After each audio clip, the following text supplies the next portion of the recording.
لا حول ولا قوة إلا بالله العلي العظيم حسبنا الله ونعم الوكيل نعم المولى ونعم النصير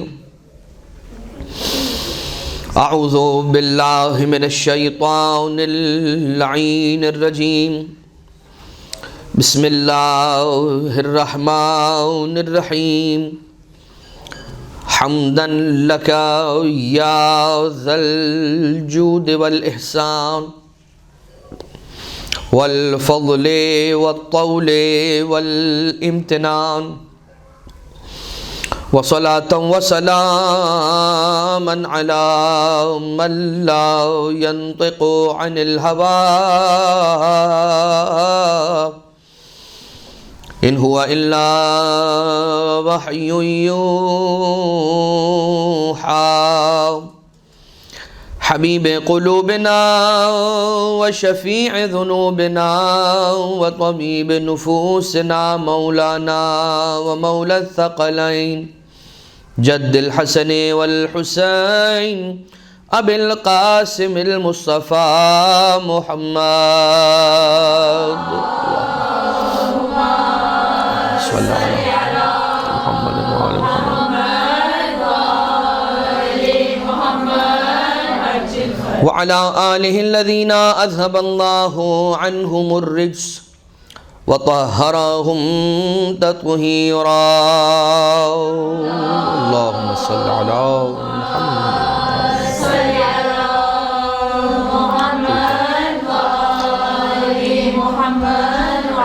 لا سيما على الإمام المنتظر والحجة الثاني عشر واللعنة الدائمة الباقية على أعدائهم ومنكري فضائلهم وغاصبي حقوقهم من الأزل إلى قيام يوم الدين أما بعد. ہمارا ایک سلسلہ کہ جس میں کچھ گیپ آ گیا جو ائمہ اطہار علیہ السلام کی سیرت کے اعتبار سے تھا. سرکار امام محمد باقر علیہ السلام تک کے حالات کچھ آپ کی خدمت میں پیش کیے جا چکے ہیں اور چھٹے امام علیہ السلام حضرت امام جعفر صادق علیہ السلام کی حیات طیبہ کے اعتبار سے ان کی زندگی کے ان کی سیرت طیبہ کے کچھ پہلو آپ کی خدمت میں پیش کرنے کی سعادت کو حاصل کیا جا رہا ہے. سرکار کا نام جعفر، آپ کی کنیت ابو عبداللہ، ابو اسماعیل، ابو الخاص، ابو موسیٰ. آپ کے القاب جو ہیں ان میں صادق، طاہر، قائم، کامل، ملتجی، صابر اور فاضل ملتے ہیں. جیسا کہ قائم ہمارے اور آپ کے زمانے کے امام صاحب الامر حضرت امام حسن عسکری علیہ السلام کے بیٹے بی بی نرجس خاتون کے لال کا لقب بھی ہے، اور چھٹے امام علیہ السلام کا لقب بھی قائم ملتا ہے. بالکل اسی طرح سے جس طرح سے زیارت وارثہ میں ہم قائم المہدی جو کہتے ہیں اور لوگ سر کو جھکا دیتے ہیں، ٹھیک ہے، احترام کے لیے بالکل صحیح ہے، لیکن یہ لقب دراصل سرکار ابا عبداللہ علیہ السلام کا ہم اس زیارت کے اندر زیارت وارثہ میں پکار رہے ہوتے ہیں کہ جہاں پر پہنچ کر القائم المہدی آتا ہے زیارت وارثہ کے اندر، یہ لقب نقی، تقی، یہ سارے القاب یہ امام حسین علیہ السلام کے القاب میں سے کچھ القاب ہیں کہ جو زیارت وارثہ کے اندر موجود ہیں. خیر، مولا کے نام نامی کے اعتبار سے ایک واقعہ ملتا ہے روایتوں کے اندر. خریس کنانی ایک شخص ہے، چھٹے امام علیہ السلام کے دور میں اس نے زندگی گزاری، پانچویں امام علیہ السلام کا دور اس نے دیکھا. وہ سوال کرتا ہے چھٹے امام علیہ السلام سے کہ تیرے والد نے تیرا نام، چھٹے امام علیہ السلام نے خریس سے سوال کیا. معذرت، چھٹے امام علیہ السلام نے خریس نامی شخص سے سوال کیا، اے خریس تیرے والد نے تیرا نام خریس کیوں رکھا؟ تو پلٹ کر یہ لعین پوچھتا ہے کہ تو بتا تیرے والد نے تیرا نام جعفر کیوں رکھا؟ نعوذ باللہ من ذالک. تو امام علیہ السلام نے اس مقام پر آ کر اسے جواب دیا. یہاں پر خاموشی اختیار نہیں کی بلکہ جواب دیا مولا نے. اور کیا جواب دیا؟ مولا نے جواب ارشاد فرمایا کہ تیرا والد جاہل تھا اس لیے اس نے تیرا نام خریس رکھا، اور میرے والد علم لدنی کے مالک اور علوم انبیاء کے وارث، اس لیے انہوں نے میرا نام جعفر رکھا۔ تیرا والد جاہل تھا، وہ نہیں جانتا تھا کہ شیطان کے ناموں میں سے ایک نام خریس ہے، لہٰذا اس نے تیرا نام خریس رکھ کر اپنی جہالت کا اظہار کیا۔ اور میرے والد عالم کہ جن کو یہ معلوم تھا کہ جنت کی نہروں میں سے ایک نہر کا نام جعفر ہے، لہٰذا انہوں نے میرا نام جعفر رکھا۔ فروع کافی کے اندر یہ روایتوں میں موجود ہے کہ مولا کی جو انگوٹھی تھی اس پر جو نقش کندہ تھا وہ تھا ما شاء اللہ لا قوت الا باللہ۔ نص امامت، اب نص امامت کا مطلب کیا ہے؟ امام کی امامت پر نص، یعنی کہ امام معصوم علیہ السلام کی کوئی حدیث۔ یہ ایک انتہائی اہم چیپٹر ہم سیرت کے اندر دیکھتے ہیں اور ہمیں ملے گا اگر ہم تلاش کریں کہ ائمہ اطہار علیہ السلام کی امامت ان سے پچھلے معصوم علیہ السلام کی زبانی اگر آئی ہے تو وہ کیا ہے۔ اصول کافی کی ایک روایت چھٹے امام علیہ السلام کی نص امامت کے اعتبار سے جو وارد ہوئی ہے وہ آپ کی خدمت میں عرض کر رہا ہوں۔ اصول کافی ابو ابراہیم کنانی سے مروی ہے، میں ایک دن، یہ کہہ رہا ہے ابو ابراہیم کنانی کہہ رہا ہے کہ میں ایک دن امام باقر علیہ السلام کی خدمت میں حاضر ہوا، وہاں پر چھٹے امام یعنی کہ امام جعفر صادق علیہ السلام بھی چلتے ہوئے آئے۔ امام باقر علیہ السلام نے ارشاد فرمایا، اے ابو ابراہیم، میرا یہ بچہ ان افراد میں سے ہے کہ جن سے پروردگار عالم نے وارث کتاب ہونے کا وعدہ کیا ہے اور انہیں امام بنانے کا وعدہ کیا ہے۔ یہ میرا وہ بچہ ہے کہ جس سے یہ ان لوگوں میں سے ہے، میرا یہ بچہ، یعنی کہ امام باقر علیہ السلام اپنے بیٹے امام جعفر صادق علیہ السلام کا تعارف یہ کہہ کر کروا رہے ہیں کہ یہ میرا بچہ ان افراد میں سے ہے کہ جن سے پروردگار عالم نے وارث کتاب ہونے اور امام بنائے جانے کا وعدہ کیا ہے۔ ایک تو یہ نص ہو گئی امام کی امامت پر۔ جابر ابن یزید جوفی، جابر کون ہے؟ یہ وہ جابر ابن عبداللہ انصاری نہیں، جابر جوفی، جابر ابن یزید جوفی کوفہ کے رہنے والے، یہ صحابی امام باقر علیہ السلام کے بھی ہیں اور امام جعفر صادق علیہ السلام کے بھی ہیں۔ چھٹے امام علیہ السلام سے انہوں نے کم سے کم، یا غالباً پانچویں امام سے یا چھٹے امام سے کم 30,000 حدیثیں روایت کی ہیں۔ یہ کہتے ہیں مولا آپ کے بعد قائم الامر کون ہوگا؟ جابر جوفی پوچھ رہے ہیں، اور جو لقب دے کر پوچھا ہے قائم الامر، امر کا قائم کرنے والا، امر الہی کا قائم کرنے والا کون ہوگا؟ حق بنتا ہے جابر جوفی کا کہ وہ یہ سوال کریں، اس لیے کہ پانچویں امام علیہ السلام کا دور دیکھا ہے اور چھٹے امام علیہ السلام کا دور بھی دیکھا ہے۔ امام علیہ السلام نے مولا صادق علیہ السلام کے کاندھے پر، شانے پر ہاتھ رکھا اور فرمایا کہ میرے بعد یہ میرا بیٹا قائم الامر ہوگا، یعنی کہ امر الہی کو نافذ کروانے والا اور اس کو پورا کروانے والا، یعنی کہ منصب امامت پر فائز ہوگا۔ ایک اور نص امامت بھی بیان کر دیتے ہیں۔ اصول کافی کے اندر عبدالعلا سے مروی جو روایت ہے اس کے اندر یہ آیا کہ چھٹے امام علیہ السلام یہ فرماتے ہیں کہ وقت آخر میں اپنے بابا کے پاس موجود تھا، میرے بابا یعنی پانچویں امام علیہ السلام کا وقت آخر تھا۔ چھٹے امام علیہ السلام خود بیان کر رہے ہیں اپنی نص امامت، فرما رہے ہیں کہ مجھے حکم دیا بابا نے کہ چند گواہوں کو جا کے بلا کر لے آؤ۔ میں گیا اور میں نے قریش کے قبیلے سے 4 افراد کو گواہ کے طور پر، جن کو میں قابل اعتماد سمجھتا تھا، ان 4 کو میں لے کر آیا۔ پھر فرمایا کہ اے بیٹا میری وصیت کو لکھو، میں وہی وصیت کرتا ہوں، اب پانچویں امام علیہ السلام ارشاد فرما رہے ہیں، میں وہی وصیت کرتا ہوں جو یعقوب نے اپنے فرزندوں کو فرمائی تھی۔ اس کے بعد فرماتے ہیں امام باقر علیہ السلام محمد ابن علی اپنے بیٹے جعفر ابن محمد کو وصیت کرتا ہے۔ یہ سب سے امپورٹنٹ جملہ ہے اس روایت کا۔ اور اس کے بعد امام نے فرمایا مجھے اسی چادر میں دفنانا جس میں میں نماز پڑھا کرتا تھا۔ اے بیٹا جعفر صادق مجھے امامہ بندھوا کر اور میرے سر پر امامہ بندھوا کے دفنانا، میرے مزار کو مستطیل بنانا یعنی کہ ریکٹینگولر بنانا، قبر میں اتار کر کفن کی گرہوں کو کھول دینا۔ اور اس کے بعد مولا نے فرمایا کہ 4 انگلیوں سے زیادہ، 4 انگشت سے زیادہ میری قبر کے جگہ کو بلند نہ کرنا، اور قبر پر روضے تعمیر کروانے کے اعتبار سے یہ ہے کہ جو کوئی صاحب وقار اور صاحب مقام و فضیلت والا اگر کوئی عالم بھی ہوتا ہے تو اس کے اعتبار سے یہ بات نہیں ہے، کیونکہ اس کا علم ہے کہ جس کی وجہ سے وہ فضل رکھتا ہے، اور اس فضیلت کی وجہ سے اس کی قبر پر کوئی روضہ یا قبہ تعمیر کروانا کوئی مسئلہ نہیں ہے۔ یہ تو امام معصوم علیہ الصلوۃ والسلام ہے۔ البتہ امام نے وصیت یہ فرمائی کہ میری قبر کو 4 انگلیوں سے زیادہ بلند نہ کرنا، اور اس کے بعد پھر یہ کہا کہ اچھا ویسے بھی جو ائمہ اطہار علیہ السلام کی قبریں ہیں وہ ہوتی ہیں سرداب میں، جو کچی قبر ہے، اور وہ 4 انگلیوں سے بھی کم بلند ہوتی ہے، یا میکسیمم 4 انگلیوں کے برابر ہوتی ہے۔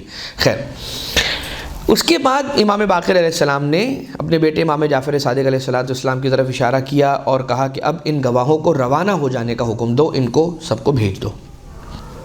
یہ سب چلے گئے۔ چھٹے امام علیہ السلام واپس آئے، اپنے بابا کے سرانے بیٹھے اور آ کر پوچھا کہ اے بابا کیا وجہ ہے؟ آپ نے اتنی نارمل باتیں اور بالکل معمولی جو باتیں ہوتی ہیں وہ بیان کرنے کے لیے گواہ کیوں بلائے؟ ان گواہوں کو بلانے کی کیا وجہ تھی؟ مولا نے فرمایا کہ میں انہیں گواہ اس لیے بنا رہا تھا کہ کل میرے بعد تیرے امامت کے حق پر کوئی غاصب نہ بن جائے۔ یہ 4 افراد آگے آ کر گواہی دیں کہ وقت شہادت یعنی وقت رحلت سے پہلے امام محمد ابن علی علیہ السلام نے اپنے اس بیٹے سے وصیتیں فرمائی ہیں اور کسی سے وصیتیں نہیں فرمائی ہیں۔ لہٰذا یہ ایک ہو گیا نص امامت کے اعتبار سے۔ بہار کے اندر محمد ابن مسلم کی ایک روایت اور ملتی ہے، اور یہ بھی امام کی نص امامت کے اندر شمار کیا جاتا ہے، اور اسی چیپٹر کے اندر اس روایت کو لکھا جاتا ہے۔ بہار کے اندر جناب محمد ابن مسلم امام محمد باقر علیہ السلام کی خدمت میں حاضر ہوئے، اور کمسن ہیں چھٹے امام علیہ السلام، وہ بھی وہاں پر تشریف لے آئے۔ امام باقر علیہ السلام نے فرمایا کہ اے محمد، یعنی کون؟ محمد ابن مسلم، یہ تیرا وہ امام ہے، چھٹے امام علیہ السلام کی طرف اشارہ کر کے فرمایا یہ تیرا وہ امام ہے جس کی اطاعت کو پروردگار نے تجھ پہ واجب اور فرض کیا ہے۔ یہ سن کر محمد ابن مسلم، اب کون ہے محمد ابن مسلم؟ امام کے قریبی راویوں میں سے، اصحاب میں سے ایک ہیں، لہٰذا اب یہ بات جو ہے نا وہ خلوت کی بات ہے، اور امام کی اور امام کے قریبی اصحاب، ایکسکلوزیو جو اصحاب ہیں، کمپینینز، ان کی باتیں پوچھ لیا۔ کیا پوچھا؟ امام صادق علیہ السلام وہاں تشریف فرمائے، محمد ابن مسلم کو کہا کہ یہ تیرا وہ امام ہے جس کی اطاعت کو پروردگار عالم نے تجھ پر واجب کیا ہے۔ یہ سن کر چھٹے امام علیہ السلام مسکرائے۔ جب مسکرائے تو محمد ابن مسلم نے پلٹ کر ایک سوال کیا۔ اب محمد ابن مسلم خود کہہ رہے ہیں کہ میں نے عرض کی، میں نے کہا کہ ہنسنا کہاں سے آتا ہے؟ یہ روایت ہے، محمد ابن مسلم پوچھ رہے ہیں کہ ہنسنا کہاں سے آتا ہے؟ تو امام صادق علیہ السلام ابھی کمسن ہیں، فرماتے ہیں اے فرزند مسلم، یعنی اے محمد ابن مسلم فرزند مسلم، اے ابن مسلم، عقل دل میں ہے، غم جگر میں ہے، سانس پھیپڑے سے آتی ہے، اور ہنسنا تلی سے آتا ہے۔ غالباً پینکریاس تلی کو کہا جاتا ہے، ہنسنا تلی سے آتا ہے، برآمد ہوتا ہے۔ محمد ابن مسلم کہتے ہیں کہ میں نے کیا پوچھا تھا اور مولا نے کیا جواب دیا اس کو۔ کہتا ہے کہ ان کی ہیبت مجھ پر ایسے طاری ہوئی اور ان کی محبت نے میرے دل میں ایسے جڑ پکڑی اور گھر کیا کہ میں آگے بڑھا اور میں نے آگے بڑھ کر ان کی پیشانی پر بوسہ لے لیا۔ یہ نص امامت کے اعتبار سے تھا۔ اب امام جعفر صادق علیہ السلام کا دور وہ ہے کہ جس دور کے اندر ایک ٹرانسفارمیشن ہو رہا ہے، اور آپ یہ کہہ سکتے ہیں کہ یہاں سے کچھ اور مسالک ہیں کہ جو جنم لے رہے ہیں۔ ابھی تک مسلکوں نے جنم نہیں لیا تھا، ابھی امام جعفر صادق علیہ السلام سے دین کے مذہب کے مسالک اور سیکٹ بن رہے ہیں، الگ الگ فرقے بن رہے ہیں، اور ہر کوئی اپنا الگ سے ایک امام متعین کر رہا ہے۔ جیسے کہ امام جعفر صادق علیہ السلام کے دور میں جناب ابو حنیفہ ہیں، یعنی کہ نعمان ابن ثابت جن کا نام ملتا ہے، ان کے فالوورز جو ہیں وہ ان کو اپنا امام مان کر آگے بڑھ رہے ہیں۔ پھر امام مالک کا دور آ رہا ہے تو ان کے فالوورز ان کو مان کر آگے بڑھ رہے ہیں۔ روایت بیان کرتی ہے کہ امام مالک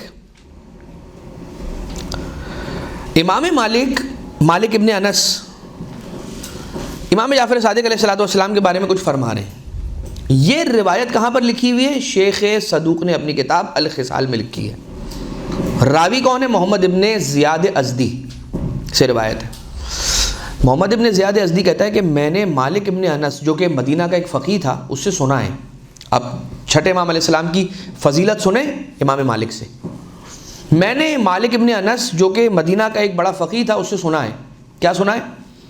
کہ میں جب کبھی چھٹے امام علیہ السلام کی خدمت میں جاتا تھا، جب بھی میں ان کے پاس گیا تو وہ مجھے تکیہ دیتے تھے، کہتے تھے کہ تکیہ کرو اور ٹیک لگا کر بیٹھو، یعنی مجھے آسائش اور آرام کے اندر رکھتے تھے، میرا کافی احترام کرتے تھے اور کہتے تھے کہ مالک میں تجھ سے محبت کرتا ہوں، اور میں یہ سن کر بہت خوش ہو جاتا تھا اور اللہ کی حمد و ثنا بجا لاتا تھا۔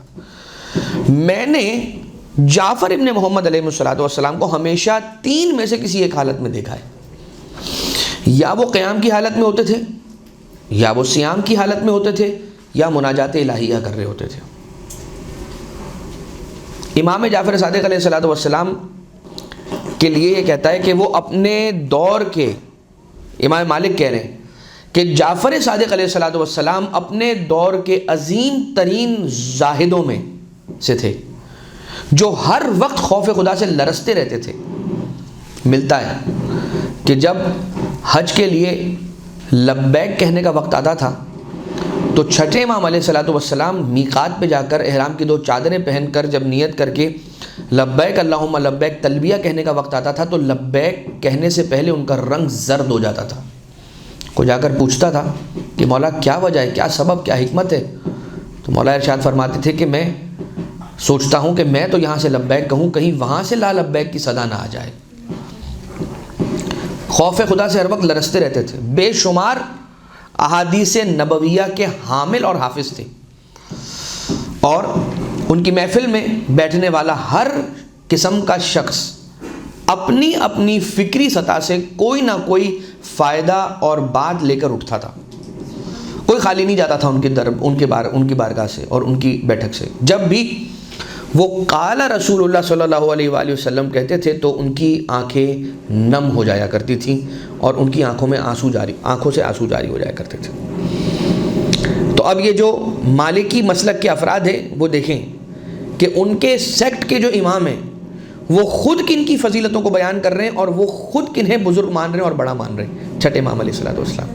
خیر، ایک آپ نے سنا ہوگا نخل مریم سلام اللہ علیہ، حضرت مریم سلام اللہ علیہ کا وہ درخت کہ جس درخت کے لیے حکم دیا تھا پروردگار عالم نے کہ اس پر ہاتھ ماریے تاکہ اس سے تازہ رطباً جنیہ، تازہ پھل پروردگار عالم آپ کو عطا کریں۔ روضۃ الکافی کی ایک روایت ہے حفص ابن غیاث، حفص سعاد سے ابن غیاث کی روایت ہے روضۃ الکافی میں، کہتے ہیں کہ میں نے چھٹے امام علیہ السلام کو کوفہ کے باغات میں یہاں وہاں کچھ تلاش کرتے ہوئے دیکھا۔ کوفہ کے باغات میں داخل ہوئے اور باغات کوفہ کے اندر کبھی دائیں جانب کبھی بائیں جانب، بالآخر آپ ایک کھجور کے درخت کے قریب آ کر رکے، وہاں 2 رکعت نماز پڑھی، سجدہ انجام دیا، اور سجدے میں میں نے خود کاؤنٹ کیا، حفص ابن غیاث کہتے ہیں میں نے خود کاؤنٹ کیا 500 ٹائمز سبحان اللہ پڑھا۔ سجدے سے سر اٹھایا تو درخت کا سہارا لے کر بیٹھ گئے، ٹیک لگا کے درخت کو بیٹھ گئے، اور اس کے بعد فرمایا اے حفص یہ وہی درخت ہے کہ جس کے متعلق اللہ نے جناب مریم سلام اللہ علیہ کو حکم دیا تھا کہ اس کے تنے کو ہلاؤ تاکہ پروردگار تجھے تازہ پھل عطا فرمائے۔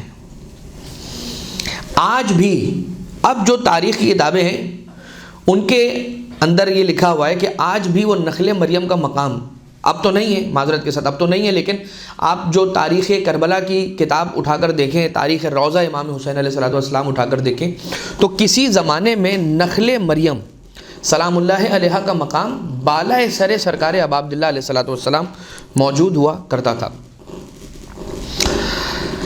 اب آ جائیے الخرائج والجرائح، میری طرف سے تو کچھ نہیں ہے۔ الخرائج والجرائح غالباً فاضل دربندی کی کتاب ہے، اور اس کتاب میں منصور ابن سیقل یہ راوی ہیں، یہ روایت کرتے ہیں۔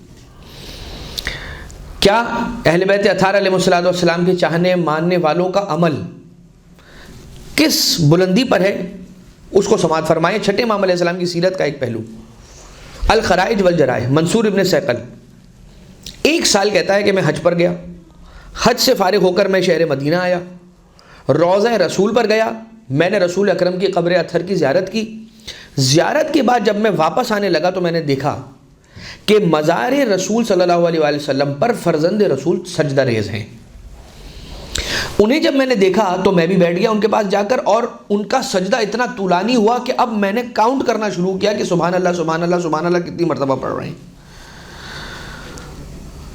یہاں تک کہ میں نے گنا 360 مرتبہ انہوں نے تسبیح الہی کو یعنی کہ سبحان اللہ کو دہرایا۔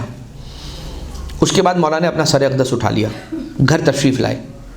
جب گھر تشریف لائے تو میں بھی مولا کے ساتھ ساتھ پیچھے پیچھے چل پڑا، اور چلتے چلتے جب واپسی کی راہ میں تھے تو میں نے ذہن میں یہ خیال کیا کہ جب اگر مجھے امام سے پوچھنے کا موقع ملا، بات کرنے کا موقع ملا، اگر انہوں نے اجازت دی سوال کرنے کی تو میں ان سے اجازت حاصل کر کے یہ سوال کروں گا۔ موقع ملا تو میں ان سے یہ پوچھوں گا کہ اگر آپ کا سجدہ اتنا طولانی ہوا کرے ہمارے سامنے تو ہمارے لیے کیا حکم ہے، ہم بھی سجدے میں چلے جائیں اور اتنا ہی لمبا سجدہ کریں کہ جتنا آپ کا سجدہ طولانی ہو۔ ایسا ہوتا ہے جب بھی ہم اپنے سے کسی زیادہ فضل والے کسی عالم کو دیکھتے ہیں لمبی لمبی عبادتیں کرتے ہوئے، نماز پڑھتے ہوئے، زیادہ طولانی دعا پڑھتے ہوئے، یا زیارت پڑھتے ہوئے، یا زیارت جامعہ یا دعائے جوشن کبیر پڑھتے ہوئے، تو ہمیں ایسا ہوتا ہے کہ یار یہ اتنی لمبی کر رہے ہیں، اتنی طولانی دعا پڑھ رہے ہیں یہ، تو اب میں کیا کروں، میں بھی اتنی، میرا دل ہو رہا ہے کبھی، میرا کبھی دل نہیں ہو رہا۔ میں سوال اسی وقت کروں گا کہ میں اتنی طولانی عبادت کروں یا نہ کروں جب خود میرا دل نہ ہو رہا ہو، تبھی تو سوال میرے دل میں آئے گا، ورنہ سوال کی گنجائش نہیں ہے۔ اس لیے کہ انہیں دیکھ کر اگر میں بھی شوق رکھتا ہوں گا تو آٹومیٹکلی میں کرنے لگوں گا۔ سوال میرے ذہن میں اس لیے آ رہا ہے کہ میں اس کو شارٹ کرنا چاہ رہا ہوں، امام نے اس کو طولانی کیا ہے، تو میں یہ سوچ رہا ہوں کہ اگر میں نے شارٹ کر دیا تو مجھے کوئی نقصان تو نہیں ملے گا، میں نے کسی حصے کو ضائع تو نہیں کیا۔ اب آ جائیے، یہ سوال اس کے ذہن میں تھا اور اس نے اسپیک آؤٹ نہیں کیا، اپنے ذہن میں رکھا۔ امام علیہ السلام اپنے گھر میں تشریف لے گئے، یہ باہر چوکھٹ کے باہر کھڑا رہ گیا، رک گیا۔ کچھ دیر کے بعد مصارف نام کا چھٹے امام علیہ السلام کا ایک غلام تھا، مولا نے اسے، اس غلام کو بھیجا کہ جاؤ باہر دروازے کے ایک شخص کھڑا ہوا ہے اسے جا کر لے آؤ۔ لے آئے، اندر آیا۔ میں جب داخل ہوا، منصور ابن سیکل کہتا ہے میں جب اندر داخل ہوا تو میں نے دیکھا کہ امام علیہ السلام اپنی مسند پہ تشریف فرمائے۔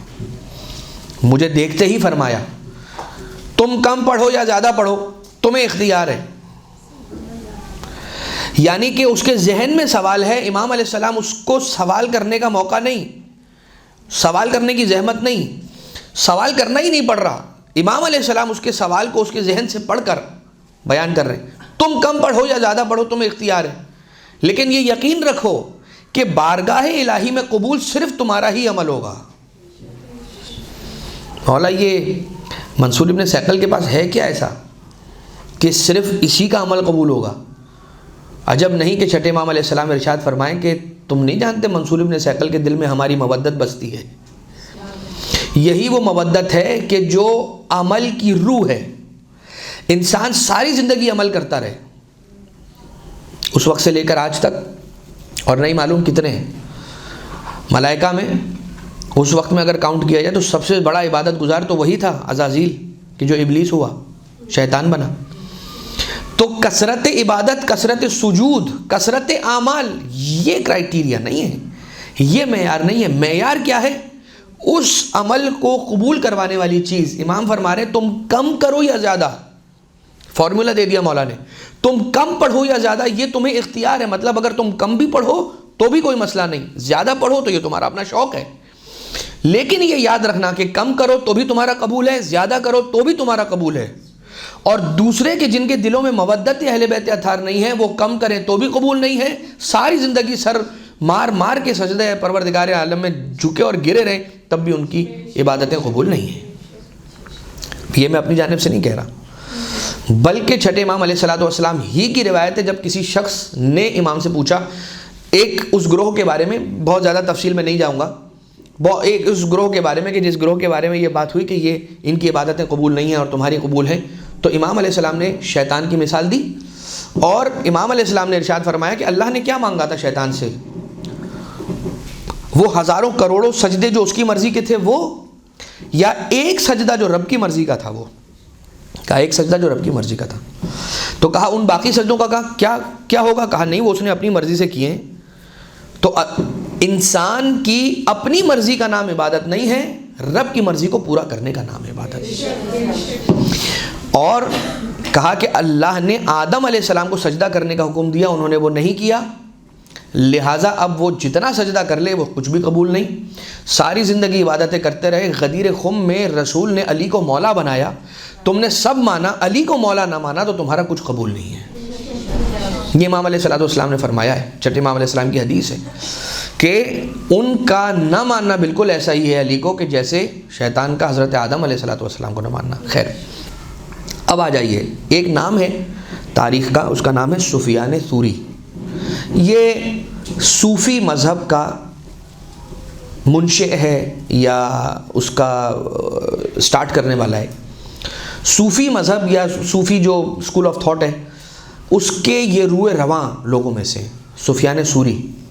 اب سفیان ثوری، اب صوفیوں کا کیا ہے، کوئی کہتا ہے ہم پہ حالات طاری ہو گیا ہے، کوئی کہتا ہے کہ ہم ایسے لباس پہن کر آئیں گے، کوئی کیا ہے، کوئی گول گول گھوم رہا ہے۔ اور آج کل یہ بہت بڑھ گیا ہے، آپ اگر دیکھیں گے پینٹنگز وغیرہ میں تو مولانا روم کے نام پر مثنوی کے نیچے اشعار لکھے ہوئے، اور اوپر جو ہے وہ ریڈ کلر کی ایک کیپ اور فراک نما ایک کرتا پہنا کے ایک شخص کو گھمایا ہوا ہے، اور وہ ایک ہاتھ یوں اور ایک ہاتھ یوں کر کے حالہ ڈال رہا ہے اور گھوم رہا ہے۔ اب یہ صوفیت کا نشان ہے یا کیا ہے نہیں معلوم، لیکن اہل بیت اطہار علیہ السلام کے مسلک میں اس طرح کی چیزوں کی کوئی گنجائش نہیں ہے۔ کس طرح کی چیزوں کی گنجائش نہیں ہے؟ یعنی کہ صوفیت، حتیٰ کہ بہت مشکل ہے یہ کہنا، مطلب عرفان کیا ہے اس کو سمجھنا بھی ضروری ہے۔ ہر غیبی اور ہر اسپریچول چیز عرفان ہو یہ ضروری نہیں ہے، اس لیے کہ بہت بعض اوقات کچھ ایسی چیزیں ہیں، اب ظاہر سی بات ہے، اب یہ اس بات میں اس گفتگو کے اندر جانا ایک پورا ایک ٹاپک ہے جس کو ڈسکس کیا جانا چاہیے۔ ایک کتاب ہے تشیع اور تصوف میں فرق، یا اسی طرح کا کوئی نام ہے، جامع تعلیمات اسلامی والوں نے اس کا ترجمہ کیا ہے اردو کے اندر، اس کتاب کو ضرور پڑھنا چاہیے۔ خیر، تو اب آگے آنے والا دور تو بہرحال اتنا گمبھیر اور اتنا سنگین دور ہے کہ پروردگار ہم سب کے ایمان کی حفاظت فرمائے بتصدق صاحب الامر علیہ السلام۔ لیکن تصوف کو ایک مرتبہ پھر تشیع کے اندر داخل کرنے کی کوششیں کی جا رہی ہیں مختلف طریقوں سے، ہم اس جانب نہیں جا رہے بیکاز وہ ایک بالکل الگ ٹاپک ہے۔ مطالب السؤول نام ہے کتاب کا، اور اس کے اندر سفیان ثوری سے روایت ہے۔ سفیان ثوری کہتا ہے کہ میں چھٹے امام علیہ السلام کے پاس گیا اور میں نے دیکھا کہ بڑی اچھی کوالٹی کے فیبرک کا، اب میں بات سمجھانے کے لیے، کیونکہ جو روایتوں کے اندر مشکل الفاظ ہیں ہم ان کی طرف جائیں گے تو مطلب نہیں پہنچ پائے گا۔ ایک بہت اچھی کوالٹی کا فیبرک تھا، اس کا انہوں نے جبہ بنا کے پہنا ہوا تھا، اور میں ان کا وہی جبہ دیکھے جا رہا تھا۔ وہ کپڑا جو جبے میں تھا وہ میں وہی دیکھے جا رہا تھا۔ میں حیران تھا، جبے ہی کو دیکھے جا رہا تھا، نظریں ہٹی نہیں رہی تھیں۔ امام علیہ السلام کچھ دیر بعد میری طرف مڑے اور کہا کہ سوری کیا بات ہے، تو میرے جبے ہی کو دیکھے جا رہا ہے؟ تو سفیان ثوری کہتا ہے میں نے جعفر ابن محمد علیہ السلام سے کہا کہ آپ کے جبے میں کھو گیا ہوں میں، اور اس لیے کہ نہ تو یہ آپ کا لباس، نہ آپ کے آباء و اجداد کا ایسا لباس، نہ ہمیں خبر ملی اچھا فاخرانہ لباس کہیے یا اچھی کوالٹی کے فیبرک کا لباس کہیے امام نے پہنا ہوا ہے۔ اور یہ کہہ رہا ہے سفیان ثوری کہ نہ آپ کا یہ لباس ہے کبھی دیکھا میں نے، نہ آپ کے آباء و اجداد کا لباس۔ اچھا، امام علیہ السلام نے فرمایا، سفیان ثوری کہہ رہا ہے کہ آپ نے فرمایا، اس وقت ملتا کیا تھا جس دور کے اندر ہمارے آباء و اجداد ایک سادہ زندگی اور انتہائی کسمہ پرسی کی زندگی گزار گئے، یہ اس زمانے میں ملتا کیا تھا؟ مزدوری کے عوض، کام کرنے کے عوض جو ڈیلی ویجز ہوتی تھیں وہ اس زمانے میں تھی کیا؟ اول تو ویجز ملتی نہیں تھیں، اور اگر ملتی تھی تو اتنا کم ملتی تھی کہ انسان یا اپنا پیٹ پال لے یا اپنا جسم ڈھانپ لے، کیا کرے؟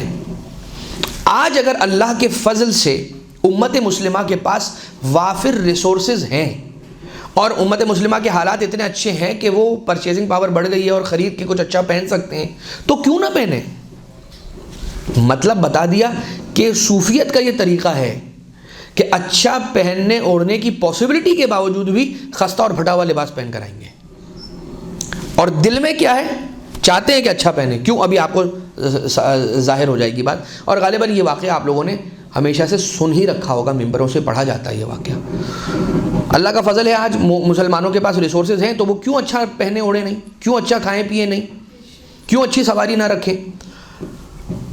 تو اگر آج اس سے ملتا ہے تو فائدہ کیوں نہ اٹھائیں. امام نے فرمایا اگر آج، پھر اب دیکھیں اتمام حجت ہو رہا ہے نا، اس کے جو ذہن کے اندر سوالات ہیں یا جو امام پر اعتراضات لے کر آیا ہے، پاسبلی کیا کیا اعتراضات کر سکتا ہے، ہر اعتراض کا جواب امام نے دیا. مولا نے فرمایا کہ اگر آج صحابہ کرام ہوتے وہ یہی کرتے، آج نبی اکرم ہوتے تو وہ اسی انداز سے رہتے اور اس سے استفادہ کرتے. پھر امام علیہ الصلوۃ والسلام نے وہ اچھا لباس اٹھایا جو پہنا ہوا تھا، اس کو ہٹا کے مولا نے نیچے جو سادہ لباس، اس اچھے لباس کے نیچے سادہ لباس اور اونی لباس اور سخت کھدر کا لباس، اون کا لباس پہنا ہوا تھا، وہ ہٹا کے دکھایا. دیکھو یہ ہے جو میں نے اللہ کے لیے پہنا، یہ جو اوپر ہے یہ تم لوگوں کے لیے پہنا ہے. یہ مولا کا کرم کہ انہوں نے ہمارے لیے وہ اچھا لباس پہنا، تاکہ ہم پر یہ واضح ہوا کہ اچھا لباس پہننا کوئی جرم نہیں ہے. اچھا لباس پہننا تقویٰ کو کم نہیں کرتا، بلکہ اچھا لباس پہننا انسان کے تقویٰ کی علامت ہو سکتا ہے کہ صاف ستھرا لباس پہن رہا ہے، خوشبو لگا رہا ہے، اپنے آپ کو ٹھیک ٹھاک رکھ رہا ہے. کیوں؟ کیونکہ اللہ کی امانت ہے یہ جسم جو ہمارے پاس موجود ہے، اور اس کی نعمتیں ہیں یہ لباس، یہ خوشبو، یہ عطر، یہ کھانا پینا، یہ اللہ کی دی ہوئی ساری نعمتیں جو حلال ہیں، استفادے کے لیے کے قابل ہیں. ان سب سے انسان کو فائدہ اٹھانا چاہیے کہ جو نعمتیں اللہ کی، بس اس طریقے سے کہ جس طریقے سے اللہ نے انہیں یوز کرنے کا کہا ہے اس طرح سے یوز کیا جائے. پھر فرمایا، امام نے کہا کہ یہ دیکھ، یہ ہے میرا لباس، یہ دیکھ، یہ میں نے اپنے لیے اور اللہ کے لیے پہنا ہے، یہ تم لوگوں کے لیے پہنا ہے جو اوپر سے پہنا ہے. یہ کہہ کر امام نے اپنا ہاتھ آگے بڑھایا اور کہا کہ تو بھی تو اپنا ذرا لباس دیکھ کہ جو اوپر تو نے اتنا سادہ اور کھدر والا لباس اور اونی لباس پہنا ہے، اس کے نیچے تو نے کیا پہنا ہوا ہے. اتنا فاخرانہ لباس، ریشم کا لباس جو تو اندر سے پہن کے آیا ہے وہ تو نے اپنے لیے پہنا ہے. اور یہ تو جو اوپر سے سادہ لباس اوڑھ کر آئے تو لوگوں کو دھوکہ دینے کے لیے پہن کر لے کر آیا ہے، تاکہ لوگوں کو تو یہ بیان کر سکے اور ظاہر کر سکے کہ تو بہت بڑا متقی پرہیزگار ہے. سر جھکانا، جی بسم اللہ تشریف لیجیے، یہ ضروری نہیں ہے کہ تقویٰ ہو. عین ممکن ہے اس بھیس کے اندر چھپا ہوا انتہائی بڑا شیطان آپ کو نظر آئے کہ جو بسم اللہ مولانا صاحب تشریف لائیے، ارے آپ آ گئے، ارے اس کے پیچھے چھپا ہوا ایک بہت بڑا منافق اور شیطان بھی آپ کو کبھی نظر آ سکتا ہے کہ جو بسم اللہ آئیے، سبحان اللہ تشریف لائیے کے بعد آپ کی پیٹھ میں خنجر گھونپ دے. اور بہت سی مرتبہ کبھی بہت فرینک رہنے والا اور سیدھی 2 جمع 2 4 بات کرنے والا، وہ بڑی سے بڑی امانت آپ اس کے پاس رکھوا دیجئے، وہ کبھی خیانت نہیں کرے گا. تو خیر، تو ایک ہوتا ہے تقویٰ اور ایک تقویٰ کا لقوہ ہوتا ہے، وہ پروردگار ہم سب کو بچا کے رکھے، وہ کسی کو نہ ہو جائے. اور ایک قبلہ مولانا محمد رضا داؤدانی صاحب نے ایک جگہ پر فرمایا تھا، وہ مجھے جملہ یاد آ گیا تو وہ بھی میں عرض کر دوں کہ ایک ہوتا ہے تقویٰ اور ایک ہوتا ہے تقویٰ کا حیضہ. تو وہ نہ ہو جائے، وہ اس سے بچنا چاہیے انسان کو. ڈسینٹری ہو جائے گی، پانی ختم ہو جائے گا تو انسان. میری اب رجال کشی کی ایک روایت اور آپ کی خدمت میں عرض کریں. رجال کشی محمد ابن زید شہام ایک بڑے راوی، ایک بڑے صحابی ہے امام معصوم، ان کے بیٹے محمد ابن زید شہام سے یہ روایت ہے. رجال کشی کے اندر شیخ کشی نے اس کو لکھا، امام صادق علیہ السلام نے نماز پڑھتے ہوئے اسے دیکھ لیا. کسے؟ محمد ابن زید شہام کو دیکھ لیا، کوفہ کے رہنے والے. یہ کہا کہ امام گھر تشریف لے گئے، مدینہ میں تھے، یہ کوفہ سے آئے ہوئے تھے، اور مدینہ میں مسجد نبوی کے اندر نماز پڑھتے ہوئے دیکھ لیا ان کو، مسافر ہیں، نماز پڑھتے ہوئے دیکھا. امام گھر گئے، غلام کو بھیج کے محمد ابن زید شہام کو اپنے گھر بلایا اور میں امام کی خدمت میں پہنچا. امام نے پوچھا کہاں سے آئے ہو؟ کہا مولا میں آپ کے موالیوں کی کوئی اور جگہ رہ گئی ہے کہ جہاں آپ مولا پوچھ رہے ہیں کہ اب سارے آپ کے دشمن ہو گئے، صرف ایک ہی جگہ تو رہ گئی ہے جہاں پر آپ کے موالی اور آپ سے موالات اور مودت رکھنے والے باقی رہ گئے ہیں، یعنی کہ کوفہ. مولا نے کہا پھر بھی بتا کہ تو کہاں سے آیا ہے. میں نے کہہ دیا کہ میں کوفہ سے آیا ہوں. امام علیہ السلام نے پوچھا کہ کوفہ میں کسی کو جانتے ہو؟ کہا میں بشیر کو جانتا ہوں، بشیر سے آگاہ ہوں. امام نے پلٹ کر پہلا سوال یہ پوچھا تجھ سے کیسا سلوک رکھتا ہے وہ؟ کون ہے یہ امام نے جس کو پکار کے بلایا ہے اپنے گھر؟ یہ کون ہے؟ امام کا حقیقی چاہنے والا، مولا سے مودت رکھنے والا، جبھی پیغام بھجوا کے بلایا گھر، مہمان بنایا، اور اس کے بعد یہ کہا کہ تم کہاں سے آئے ہو؟ کوفہ سے آئے ہو۔ کوفہ میں کسی کو جانتے ہو؟ بشیر کو جانتے ہو۔ بشیر کا تمہارے ساتھ کیسے تعلقات ہیں؟ بشیر تمہارے ساتھ کیا سلوک رکھتا ہے؟ اچھا رہتا ہے یا نہیں رہتا ہے؟ کہا مولا نہیں۔ امام نے فرمایا بہترین شخص تو وہ ہے جو صلہ رحمی کرے اور دوسروں کو فائدہ پہنچائے۔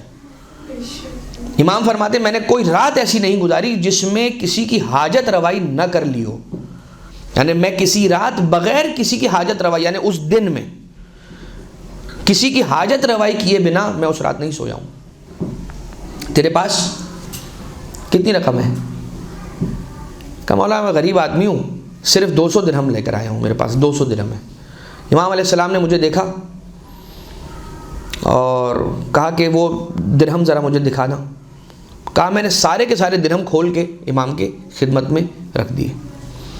امام علیہ السلام نے اس میں 30 درہم اور 2 دینار، 30 درہم اور 2 دینار، یعنی کچھ درہم مل کر ایک دینار مل کر ایک درہم بنتا ہے، تو 30 درہم اور 2 دینار اس میں مولا نے ایڈ کیے، اضافہ کیے، اور رات میں مجھے کھانے کی دعوت دی، مجھے بلایا۔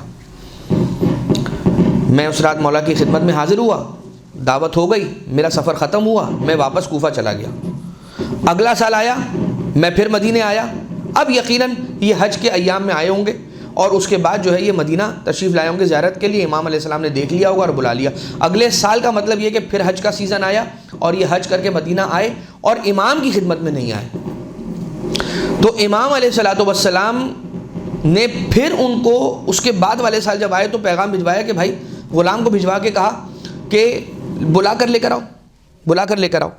جب بلا کر لے کر آئے اور وہ پہنچے دوبارہ سے امام علیہ السلام کی خدمت میں، تو مجھ سے مولا نے پوچھا کہ تم نے ہم پر زیادتی کیوں کی، ہم پر ظلم کیوں کیا، تم نے آئے کیوں نہیں ہم سے ملنے کے لیے؟ یعنی کہ حج کے بعد امام معصوم کی زیارت کرنا یہ اپنے حج کو مکمل کرنے کے برابر ہے، روایتوں کے اندر آیا۔ اگر کوئی شخص اپنے حج کا تکملہ چاہتا ہے، کمال اس کو مکمل کرنا چاہتے ہیں، کیا کرے؟ حج کے بعد زیارت ائمہ معصومین علیہ السلام، زیارت ائمہ بقیع، زیارت رسول اکرم کے لیے مدینہ آئے۔ اسی لیے حج کے سفر کو پہلے مکہ کا سفر پھر مدینہ کا سفر رکھا جائے تو اس کو سب سے آئیڈیل کہا جائے گا، ایسا علماء کرام بیان کرتے ہیں۔ اچھا خیر، کہتا ہے قبلہ وہ آپ کا غلام نہیں آیا تھا اس لیے میں حاضر نہیں ہوا۔ اب کوئی بھی جواب نہیں آ پایا، شرمندہ ہے، کچھ بھی جواب دیا کہ وہ مولا آپ کا غلام نہیں آیا تو اس لیے میں بھی نہیں آیا۔ امام نے فرمایا اب جب تک تم اس شہر میں ہو مجھے ہی اپنا غلام سمجھ لو اور میں تمہیں ہر روز رات کو یہاں پہ میرے پاس کھانے کی دعوت دیتا ہوں۔ اتنی انکساری، یعنی ہم جو ہیں وہ تو پہلے کٹیں گے، اگر ہمیں پتہ چل جائے کہ کوئی باہر سے آیا ہے تو ہم کہیں گے بھائی ذرا 5-6 دن جو ہے نا کم نکلنا گھر سے باہر، اس کو فون مت کرنا، ایسا نہ ہو گھر پہ آ جائے، اس سے دور رہنا، ایسا نہ ہو کہ کوئی اپنی حاجت بیان کر دے کہ ہم اس کو پوری کرنے پڑ جائے۔ اس کا پاسپورٹ بنوانا تھا، مجھے یاد آیا وہ آیا ہوا ہے، ذرا اس کو فون نہیں کرنا آج کل 3-4 دن، اس کا یہ کام ختم ہو جائے پھر اس کو فون کرنا، بہت ہوتا ہے ہمارے یہاں۔ اور پھر مولا نے فرمایا تجھے جس چیز کی ضرورت ہو وہ مجھ سے مانگ لیا کرنا بلا جھجک ہو کر۔ اب جب امام علیہ السلام نے اسے کہا نا کہ تجھے جو چاہیے بلا جھجک مانگ لینا، وہ پلٹ کر کہتا مولا غربت ہے کہ جا نہیں رہی، غربت ہے کہ ختم ہی نہیں ہو رہی، کوئی دعا مجھے تعلیم فرمائیے، کوئی دعا تعلیم فرمائیے۔ تو امام علیہ السلام نے فرمایا لکھ، اس دعا کو لکھ اور اس کو پڑھنا، جو تیری غربت نہیں جا رہی ہے یہ دور ہو جائے گی۔ اور کون سی دعا لکھوائی ہوگی؟ یا من ارجوہ لکل خیر وآمن سخطہ عند کل شر، یا من یعطی الکثیر بالقلیل، یا من یعطی من سألہ، یا من یعطی من لم یسألہ ومن لم یعرفہ تحننا منہ ورحمہ، اعطنی بمسألتی ایاک جمیع خیر الدنیا وجمیع خیر الآخرہ واصرف عنی بمسألتی ایاک جمیع شر الدنیا وشر الآخرہ فإنہ غیر منقوص ما اعطیت وزدنی من فضلک یا کریم۔ یہ دعا دعائے ماہ رجب جس کو کہا جاتا ہے، یہ صرف اور صرف ماہ رجب میں مقید نہیں ہے، جب چاہیں پڑھ سکتے ہیں۔ خاص طور سے اگر کوئی شخص خدا نہ خواستہ ایسی مفلسی اور فقر میں اور ایسی غربت میں مبتلا ہے کہ جو کئی سالوں سے اس کے دامن گیر ہے اور لپٹی ہوئی ہے اور نہیں جا رہی ہے، اس دعا کو بڑھے چھٹے امام علیہ السلام نے محمد ابن زید شاہم کو تعلیم فرمائی یہ دعا، اور ہمارے لیے بھی امام کا یہ ایک انمول تحفہ ہے کہ یا من ارجوہ لکل خیر کو اپنی زبانیں اپنے ورد زبان رکھیں، پروردگار عالم اس کی غربت کو دور کرے گا۔ اب آ جائیے مولا کی انکساری کا ایک اور نمونہ، ایک اور سیمپل۔ حج کے ایام میں بہار کی یہ روایت ہے، ایک حاجی مدینہ آیا۔ حج سے فارغ ہونے کے بعد لوگ عموماً مدینہ آتے ہیں، اور ایسے بہت سارے واقعات کہ جو لوگ کوفہ کے رہنے والے، عراق کے رہنے والے، شام کے رہنے والے، دوسری اور دنیا کی جو جگہیں ہیں جو حجاز مقدس سے الگ ہیں، دور ہیں، وہاں سے امام علیہ السلام، وہاں سے آنے والے لوگوں کی امام سے کب ملاقات ہوتی ہے؟ ہو نہ ہو سال میں حج کے ایام میں جو آ رہے ہیں زیارت حج کرنے کے لیے، ان کی ضرور ملاقات ہوگی امام سے۔ مسجد نبوی میں سو گیا، ایک حاجی آیا، حج کیا، حج کے بعد مدینہ آیا، مسجد نبوی میں گیا، وہاں جا کے سو گیا۔ سو رہا تھا، اچانک اس کی آنکھ کھلی، بیدار ہوا، اپنا سامان سارا سمیٹنے لگا، چیک کرنے لگا، اس کا والیٹ وہاں پر نہیں تھا، اس کا جو پرس ہوتا ہے وہاں نہیں تھا۔ باہر دوڑا، اس کو لگا کہ میرا پرس میرے پاس نہیں ہے، اشتباہ تھا اس کا، دوڑا بھاگا، دیکھا تو امام جعفر صادق علیہ السلام جاتے ہوئے نظر آ رہے تھے، دور سے نظر آ رہے تھے۔ اب وہ تو پہچانتا نہیں ہے کہ یہ امام محمد ابن جعفر ابن محمد علیہ السلام ہے، فرزند رسول ہے، جانتا تو نہیں۔ بس ایک شخص کو دیکھا کہ جو جا رہے اور مسجد نبوی سے ابھی نکلے، وہ سمجھا کہ انہوں نے اٹھایا ہوگا، اور جا کر ان کا دامن تھاما اور کہا کہ آپ نے میرا والیٹ لیا ہے، اٹھایا ہے۔ ہمیانی کہا جاتا ہے یا پتہ نہیں کیا کہا جاتا ہے اس زبان کے اندر۔ آپ نے میری اشرفیوں کی تھیلی اٹھائی ہے، میرا والیٹ آپ نے اٹھایا ہے۔ پہچانتا نہیں تھا۔ امام علیہ السلام نے کہا کہ دیکھ، اس بات کو رہنے دے کہ چرائی ہے یا نہیں چرائی ہے، یہ بتا اس میں کتنی رقم تھی۔ اس نے کہا کہ 1000 دینار تھے اس میں۔ مولانا نے کہا کہ میرے ساتھ آ جا، میرے ساتھ چل۔ گھر لائے، بٹھایا، پانی پلایا، غلام سے کہا کہ انہیں 1000 درہم دے دو انہیں 1000 درہم، اور اسے 1000 درہم غلام نے لا کر دیے۔ خوشی خوشی 1000 درہم اس نے اٹھایا اور لے کے واپس باہر آ گیا۔ اب جب سکون سے بیٹھا، پیس آف مائنڈ کے ساتھ سامان کھولا، اس کا والیٹ سامنے اس کے سامان کے اندر موجود تھا۔ بہت شرمندہ ہوا، واپس آیا۔ اب ذرا سنیے گا، کرم نہیں، کرم کی انتہا کو دیکھیے گا۔ آ کے کہا کہ مجھ سے غلطی ہو گئی بھائی صاحب، یہ 1000 درہم آپ کے واپس میں آپ کو دیتا ہوں، 1000 دینار میں آپ کے واپس پلٹانے آیا ہوں، وہ میرا والیٹ مجھے مل گیا، میرے سامان میں تھا۔ کہا رکھ لے۔ ایک بار جو ہم کسی کو دے دیا کرتے ہیں وہ پھر اس سے واپس نہیں لیا کرتے۔ اللہ اکبر، اس کرم کے قربان جائیں، اس کرم کے قربان جائیں۔ جو ایک مرتبہ ہم دے دیا کرتے ہیں وہ پھر ہم واپس نہیں لیتے۔ آیا، مجبور ہوا، پوچھا یہ کون ہے؟ کون ہے یہ؟ کہا یہ فرزند رسول ہے، تم نہیں جانتے جعفر ابن محمد صادق علیہ السلام؟ اور زیادہ افسوس کرنے لگا اور کہتا ہے کہ مولا میں شرمندہ ہوں، لیکن میں جان گیا ہوں کہ پروردگار عالم خوب جانتا ہے، حیث یجعل رسالتہ، اللہ بہتر جانتا ہے، بہترین جاننے والا ہے اس بات کا کہ اس نے اپنی رسالت، نبوت، امامت کو کس گھرانے میں رکھنا ہے۔ وقت تو بہرحال اپنے اختتام کو پہنچ گیا ہے، بس صرف ایک اور امام علیہ السلام کی سیرت کا مختصر ترین واقعہ آپ کی خدمت میں پیش کرتے ہیں اور اسی پہ ختم دعا۔